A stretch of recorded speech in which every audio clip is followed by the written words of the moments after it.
Ampifaliana trandriavana mimbonantsika amin'ity maraina ny ALAROBIA fa 17 ny volana Oktobra ity. Ho aminareo ny fahasoavana sy ny fiadanana avy amin'Andriamanitra Ray sy Jesoa tompontsika. Ndeha hitsangansika hideran'Andriamanitra ny salamo faha-telopolo amby zato. Salamo faha-telopolo amby zato ka ny andininy voalohany hatramin'ny fahaenina. Salamo faha-telopolo amby zato andininy voalohany hatramin'ny fahaenina mitsangana riavana. Ho ny mpanao salamo amin'ny anaran'ny Tompo, tao amin'ny lalina no niantsokanao Jehovah o, Tompo enoy ny feko, aoka ny sofinao iainy tsara ny feon'ny fifonako, raha mandinikeliko ianao Jehovah o, iza no hajanona Tompo, fa eo aminao no misy ny famelan-keloka mba hatahorana anao, ny andry an'i Jehovah o, eny ny andry azy ny fanahiko, ary ny teniny no nanantenako, ny fanahiko miandry ny Tompo, mihoatra ny fiandry ny mpiambina ny maraina, dia ny fiandry ny mpiambina ny maraina. Amen. Hivavaka isika. Andriamanitra lehibe ianao ary tsy takatry ny sainay ny fahalebiazanao. Maro ny asa vitanao teo amin'ny fiainanay, fa na ny tsaronay na ny tsy tsaronay velively, dia manambara ny hatsaram-ponao ireny. Midera sy misaotra anao izahay. Jesoa Kristy Tompo, fantatray fa mandray ny mpanota mibebaka ianao, ary indreto izahay mibebaka eo amin'ny vovoka sy ny lavena no fahatserovanay, fa olona mpanometsiny an'Andriamanitra izahay, nefa feno fahotana sy fahatsoana. Olona tsy mahatakatra ny fisainan'Andriamanitra izahay, fa mandeha amin'ny fisainanay fotsiny ihany. Dia avela hoeloko izahay. Engane ny fanahy masina hitarika anay ahatoky, ny famindramponao hitarika anay, hiavao indray amin'ny alalan'ny Soratra Masina hovakiana sy ny teny hotoriana. Amin'ny anaran'i Jesoa Kristy. Amen. Joba faharoa amby efapolo andininy voalohany hatramin'ny fahaenina. Joba faharoa amby efapolo ny andininy voalohany hatramin'ny fahaenina. Vakiana amin'ny anaran'ny Tompo ny teny. Ary Joba dia namaly an'i Jehovah ka nanao hoe, fantatro fa hainao avokoa ny zavatra rehetra, ary tsy azo ferana ny fisainanao. Iza no mahatakona ny fisainanao amin'ny tsy fahalalana, koa dia nilaza izay tsy fantatrao, dia zava-mahagaga loatra amiko izay tsy takatry ny saiko. Mifona aminao aho, miano fa hiteny aho, hanontany aho ka ampafantaro. Fandrenesan'ny sofina ihany no nandrenesako anao, fa ankehitriny izao kosa dia no masoko no mahitanao, koa dia miaiky sy mibebaka eto amin'ny vovoka sy ny lavenonao. Amen. Ray masino, manamasina anay amin'ny fahamarinana, ny teninao no fahamarinana. Amen. Manolantsika araka ny soramandry eo ambony ny Mofonaina tamin'ity fotoana ity, ny teny farany nataon'i Joba tamin'Andriamanitra. Aorin'io amin'ny andininy fahafito hatramin'ny fahafito ambin'ny folo, dia ny navalin'Andriamanitra azy sy ny fiafaran'ny fiainany, ny amin'ny fahafatesana. Ambary amin'ny andininy fahafito ambin'ny folo manao hoe, dia maty Joba rehefa tratrantitra ka ela ny ainana. Raha azo itsika ny Soratra Masina ny amin'ny Genesis 5:20 any dia hoe, rehefa afa-po tamin'ny fiainana, ny hevitry ny hoe rehefa ela ny ainana. Joba manana teny farany atao amin'Andriamanitra. Hatrany amin'ny toko voalohany amin'ity bokin'ny Joba ity no ahafantarantsika ny anton'izao teny farany izao. Joba izay mpanefoefo na nanana fifaliana sy fiadanana teo amin'ny fiainany, nambinin'ny Tompo tamin'ny zavatra rehetra, dia nilaozan'izany fifaliana izany ary tonga tamin'ny fijaliana. Nilaozan'ny arena dia tonga tamin'ny fahantrana, na dia ny fahasalamany azy dia ny endahan'Andriamanitra taminy. Fantatsika ny amin'ny hoe rakotry ny vai ny tenan'ny Joba. Ao amin'ny Joba 5 hatramin'izao faharoa amby efapolo izao dia resaka manokana nataon'i Joba tamin'Andriamanitra, mamaraparana indrindra ny amin'izany fanontaniana momba ny antom-pijaliana izany. Miaona manokana amin'Andriamanitra i Joba, anehoany ny faharesen-dahatra fa hay tsinotsinona izy eo anolohan'ny fahalebiazan'Andriamanitra. Talohany izany toko 7 izany dia tsy nitsahatra ny menomenona ny manome tsiny an'Andriamanitra i Joba, fa eto amin'ny toko 7 hatramin'ny farany dia manaiky izy fa tsinitsiny eo anatrehan'Andriamanitra ary manaiky izy fa lehibe Andriamanitra. Teny farany nataon'i Joba mialony famaranan'Andriamanitra ny asany tamin'ny Joba sy ny nahafatesany. Miavao amin'ny Tompo ny mino ary miavao hatramin'ny farany. Miavao amin'ny Tompo ny mino, miavao hatramin'ny farany. Amin'izao anjara Mofonaina antsika izao, voalohany eo amin'ny andininy voalohany sy faharoa dia azontsika tsoahana ny hoe miavao ka manaiky ny fahalebiazan'Andriamanitra. Miavao ka manaiky ny fahalebiazan'Andriamanitra. Hoy ny tenin'i Joba amin'ny anaran'ny Tompo, fantatro fa hainao avokoa ny zavatra rehetra ary tsy azo ferana ny fisainanao.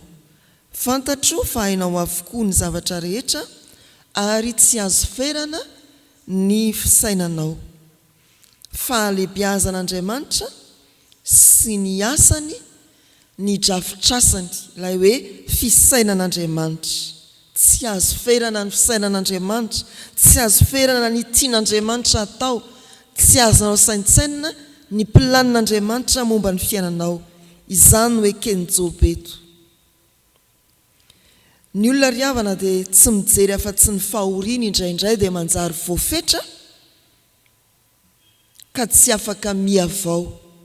Tafahitsika ao amin'ny fahoriana izy, io ihany ny tany saina eo, ny vidim-bary misontra, ny rano tapaka, ny jiro mila tsy hisy dia voafetra tsy avao.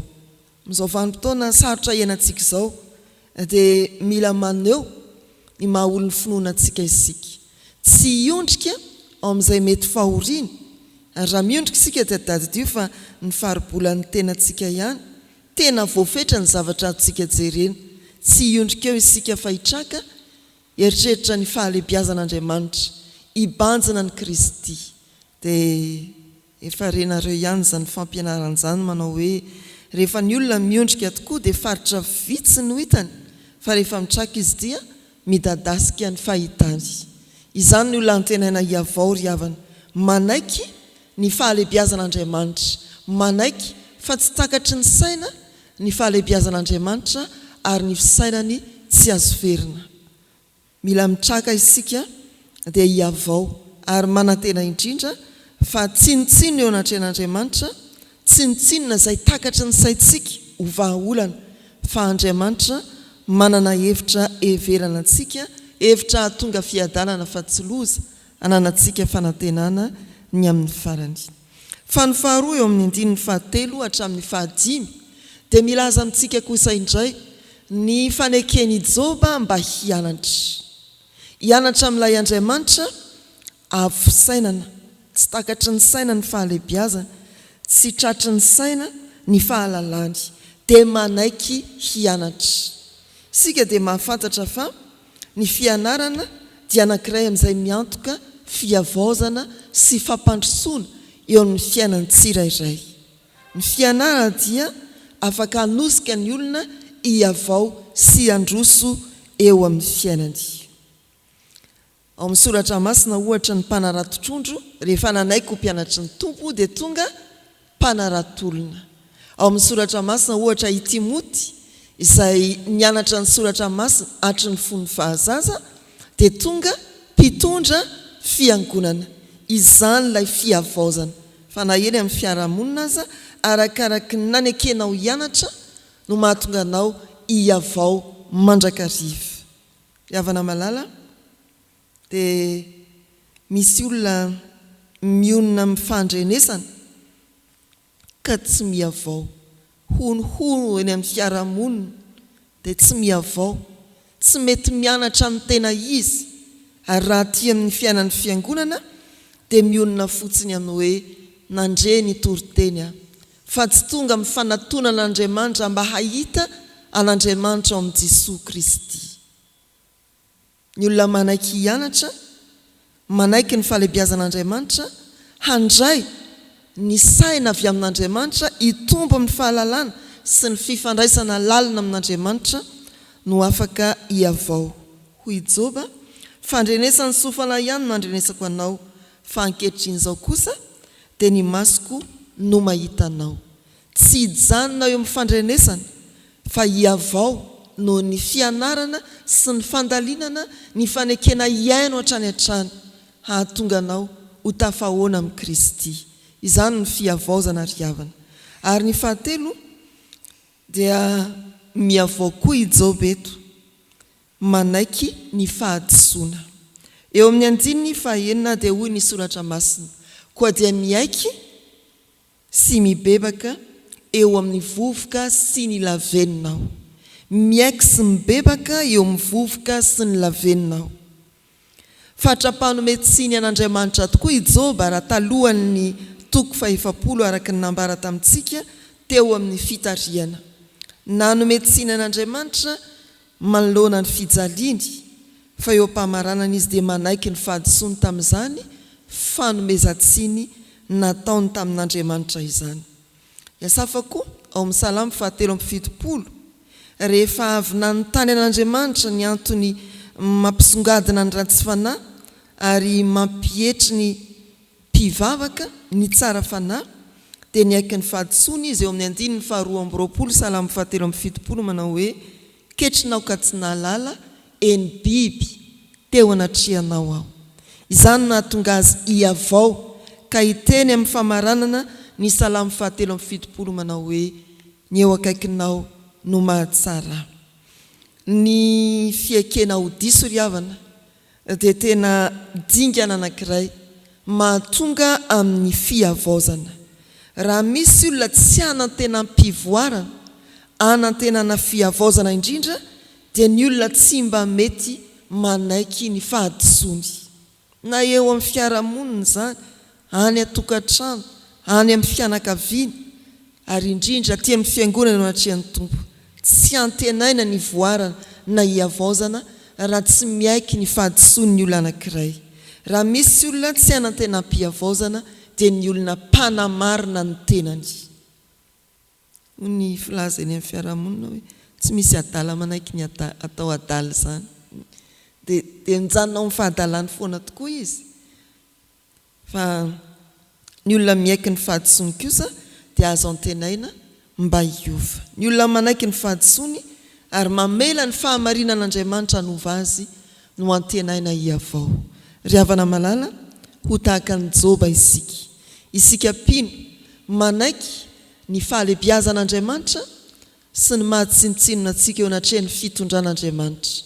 Isika pino manaiky hianatra ao amin'Andriamanitra ho tonga amin'ny fahalalana an'Andriamanitra sy ny fitombona amin'ny fifandraisana amin'Andriamanitra bebe kokoa. Isika pino miaiky ny tsy fahatanterahantsika ny fahadisoantsika ary manaiky ny fahamarinan'Andriamanitra anova sy anavao antsika. Izany no pino miavao hatramin'ny fahafatesana tahaka ny Joba. Mba ho afa-po amin'ny fiainana tahaka ny Joba ny ianao, vao hiala eto amin'ity tany ity. Amen. Hivavaka isika. Dia isaoranay ianao Andriamanitra no ny fotoana nahafahanay nitokana teto indray, akabahana kely hiatrika ny fiainanay andavanandro. Dia misaotra fahalehibe tokoa ny fisainanao, ary rehefa mitarika anay amin'izany fisainanao izany ianao amin'ity tontolo andro ity, na dia nametraka ny fandaharam-potoana anay azy izahay, dia aoka ianao no hanapaka feno. Manaiky izahay hianatra aminao, amin'izay zavatra hitranga amin'ny fiainanay anio, dia ho fianarana ho anay avy aminao izany ka hampanatona anay anao bebe kokoa, dia hitombonay amin'ny fifandraisana lalina aminao Andriamanitra. Mba tsy hijanona ho fandrenesan'ny sofina ihany, fa tena ho fahitan'ny maso fiaonana mivantana aminao Andriamanitra ny fotoana toy izao. Dia misaotra anao Tompo fa tsy mampirimbelona anay amin'ny fahadisoana ianao, mampahafantatra fa ny fiekena indrindra ny fahadisoana no fiandohan'ny fiavaozana. Dia mamela ny fahamarinanao Andriamanitra hitantana anay izahay amin'ity tontolo andro ity sy amin'ny fiainanay manontolo. Koa dia apetraka eo am-pelantananao ny momba anay rehetra, fiainam-panahinay sy ny fanorantenanay, ny fanompona efa natolotra ao anay. Ny fiainanay ara-pahasalamana mety mizatoetra anay ao anatin'ny aretina sy ny fangirifiriana ianao, mety mizatoetra ny kristianina toa anay koa, dia tahaka ny Joba. Fa tamin'ny ibanjina anao ilay tompo ny fahalalana rehetra izahay, sitrano amin'ny tsy fahasalamanay.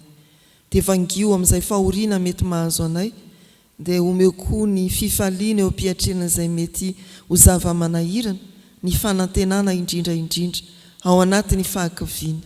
Dia tantano ireo ankonanay amin'ny dia rehetra izay kasainy ale amin'Izao anio Izao, atreo sy arova izy ireny amin'izay rehetra ataony. Dia mangataka aminao izahay Tompo ho an'ny firenenay, mbola maniry indrindra ny ampaherezanao ny fiangonana ampitoerana azo mahatoky amin'ny fijoroana ao vavolombelonao sy ho fanasina ary ho fahazavana manerana izao tontolo izao. Amin'ny anaran'i Jesosy ilay nampianatra anay Vavaka Rainay izay ny an-danitra, ho amasinina ane ny anaranao, ho tonga ane ny fanjakanao, atao ane ny sitraponao ety an-tany ho tahaka ny an-danitra. Meo anay anio izay nasahaza anay, ary mamela ny elokay tahaka ny namelanay izay meloka taminay. Aza nitondra anay amin'ny fakapanahy, manafahanay amin'ny ratsy. Anao ny fanjakana sy ny hery ary ny voninahitra mandrakizay. Amen. Raisomba ho tanteraka aminareo ny Tsodrano tononona amin'ny anaran'ny Tompo. Hitahy ianareo anay ny Tompo ka hiaro anareo. Hampamirapiratra ny tavany aminareo ny Tompo hamindra fo aminareo. Hanandratra ny tavany aminareo ny Tompo, hanome anareo fiadanana. Amen.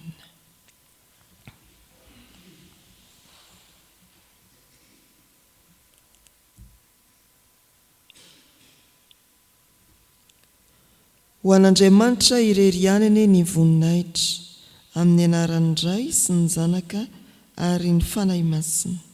Amen.